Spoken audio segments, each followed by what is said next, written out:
Hi everyone, this is going to be the reading for Capricorn for the month of November 2022. This can apply if you're a Capricorn Sun, Moon, Rising, Venus, Mars, as well as North Node.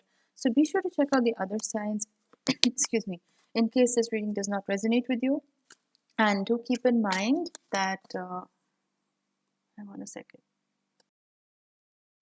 Sorry, my voice got a little bit choked up there. So yeah, do keep in mind that this is a general reading, so not all the messages may resonate. So just take what resonates and leave out the rest.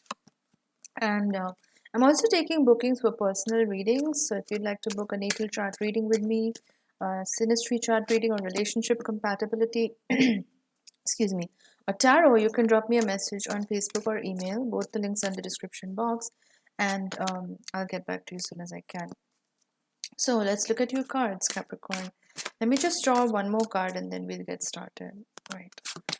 Okay, great. One more card decided to come out.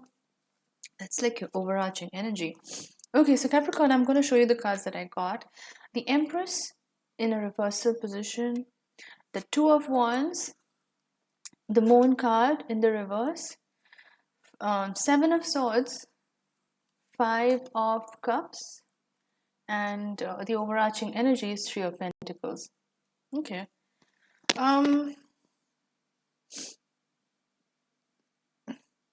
I would say, Capricorn, that if you are trying to collaborate with somebody in the month of November, let's say it's a business opportunity, or let's say for work, like for a project or something, or let's say you're just in any kind of collaboration, I would say really trust your gut instinct before collaborating with anybody, because there can be quite a lot of deception. There can be quite a lot of again, deception is what I'm picking up here, like illusion coming up because of the Moon card that's coming up right under the Three of Pentacles. Now, the Moon card has come up as a reversal. Usually, in the upright position, it represents duality, deception, this kind of foggy energy. It is the card of Pisces, which is ruled by Neptune. So it's very Neptunian. There is an element of not everything you see is what you get, so you really have to look under the hood of the car before doing any kind of collaboration, is what I'm picking up here. Trust your gut instinct. That's the major thing I'm picking up here, because yes, you can use logic, yes, you can look at the facts and all of that, but at the end of the day, if your intuition is screaming that these people are not right for you, I would trust that. I would absolutely trust that over logic and facts, because sometimes those logic and facts can say that there's nothing wrong with the person or people that you're trying to collaborate with, but then your intuition is telling you something is totally wrong, something is off about these people, they're not right. And usually, at least in my personal experience, every time you don't like if you don't pay attention to your intuition, then usually it goes wrong. I don't know, that's what I've found in my experience. So I would really trust your intuition, Capricorn, if you're trying to collaborate with anybody this month. You are weighing your options. The Two of Wands is showing up in this reading, and you are weighing your options. November looks like a month full of possibilities for you. There's just a lot you want to get done, and you are scoping out what is the potential of things that you can be productive at, or things that you can achieve. You are a very productivity, efficiency oriented sign. You are Saturn ruled, so definitely it's about being hardworking and efficient and being productive and getting things done, the responsible adult things that we have to do in our lives. That's very Capricorn, Saturnian energy, and you are really looking at the options available in front of you. It really feels like the world is your oyster. There's just a lot of things that you can get done. So November is a month full of possibilities for you. There's just new hope blooming for you. That's the way I would put it. If you're basically finding newfound hope, maybe after a period of drudgery, or going through some maybe challenges, this month looks quite hopeful for you. I'm seeing the Empress card coming up as a reversal. Now, the Empress is very Venusian energy. She's very laid back. She just knows that it's going to naturally, magnetically be, drawn to her, whatever she's trying to manifest. She doesn't have to try too hard for it. She just naturally attracts it. So it's very feminine, passive, receptive energy, very powerful, but not powerful in the masculine way. It's very powerful in the feminine way, which is in attraction mode. Now, because this is coming up in a reverse position, something tells me that you're more tapped into your masculine side, where you're going out into the world, doing things, getting things done. So you're ultra productive. Like you may be making a lot of to-do lists and checklists and saying that I need to get this off my list and finish these things and get these things done.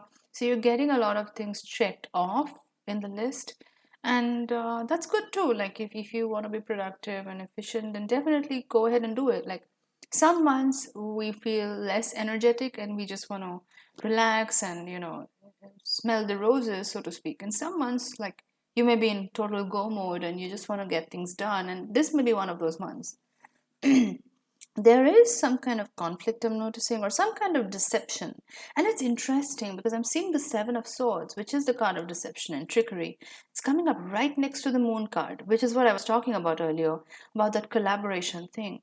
So again, this message of being very careful who you know associate your name or brand with or collaborate with, that's coming up again. I would think twice or 10 times before signing any papers or any kind of contract or any kind of doing any kind of collab work with anyone without really knowing what I'm getting into. Like that would be me if I was you. So yeah, just do your due diligence and do your background checks on these people that you may be thinking of doing a collaboration with. Seven of Swords is tricky energy. This person or these people that you're thinking of collaborating with, they, even if they're not setting out to deceive anybody, there's definitely this energy of at least flakiness or like this trickster kind of energy that I'm picking up on. This doesn't actually even have to be people, but this could just be random, even telemarketing calls or like scammers out there that are trying to, I don't know, like hack into people's systems and you know just fraudsters in general. So just be careful in the month of November is what I'm saying, because that energy is pretty predominant here, because we got the Moon card, we got the Seven of swords. So not everything is the way it seems. If something seems too good to be true, Capricorn, I would dismiss it. Like I would just not believe it. Like I would be skeptical, because nothing is too good to be true. Honestly, like there's always some catch to it. So yeah, so don't believe the hype. Don't get caught up in fancy marketing gimmicks. You're not the kind to do that anyway. But I'm just saying, be a little bit careful in the month of November, especially with Mars being retrograde in Gemini. And there is a chance of a lot of gossip and just people talking behind each other's back. And it's just because it's Mars, there's an element of aggression involved, so things can go wrong, things can go awry if you're not careful. So just be cognizant of that. Be cognizant of any scamming or fraudster kind of energy around you, people who promise something which seems a little too good to be true, or there's just a lot of fancy marketing gimmick around it, and when you look under the hood of the car or whatever, you find that it's just air. There's nothing solid inside there. Usually that's how it is. Like people who or organizations or brands or people that have to sell themselves so much, they're usually hiding something. So that's what I would actually look out for. Like overselling, people that are overselling themselves or approaching you with an offer that's too good to be true. That's what I'm saying. Like don't collaborate with those kind of people. Just test them out. Buy your time. Actually, don't collaborate with anyone in November. If I could help it, I wouldn't, because again, there's a lot of tricky energy around. Moving on, we put the Five of Cups as well. Five of Cups is this energy of pessimism. And Capricorn, sometimes you can fall into that funk if you're not a little careful. You can be a little bit pessimistic sometimes. the dreary energy that, the lack of optimism that can be prevalent in the month of November. But then if you look behind you, you still have those two cups standing upright. You still have options. And that's what the Two of Wands is telling you to do. Don't get caught up in what went wrong, which is that Five of Cups energy, and like regretting something that may have happened. Instead, look at what you have in front of you. It's not, I mean, in the card, it's not in front of him, it's behind them. So, just look behind you and see what you have in front of you, because chances are you do have things to work with. You are a resourceful sign, Capricorn. So I would tap into that Queen of Pentacles energy and be resourceful this month. Be resourceful, look at your options, look at what are the alternatives in front of you, and try to use them to the best of your capability. Because once you get into that creative mode, the sky is the limit for you, Capricorn. Like, you can really be resourceful, and you can turn those resources and multiply them. So that's what the Two of Wands is asking you to do. Like, really strategize. And think about how you want to utilize these resources to the best possible ability, because then you're going to start getting your abundance and whatever things that you're trying to manifest. So, Capricorn, that's your overall energy for the month of November. If you like this reading, do give it a thumbs up. It helps my videos stay relevant in the YouTube algorithm. And if you resonated, do drop in a comment. I love reading your comments and interacting with you. And if you'd like to book a reading, definitely drop me a message on Facebook or email, and I'll get back to you as soon as I can. Thanks a lot for watching. I'll see you in my next video. Bye bye.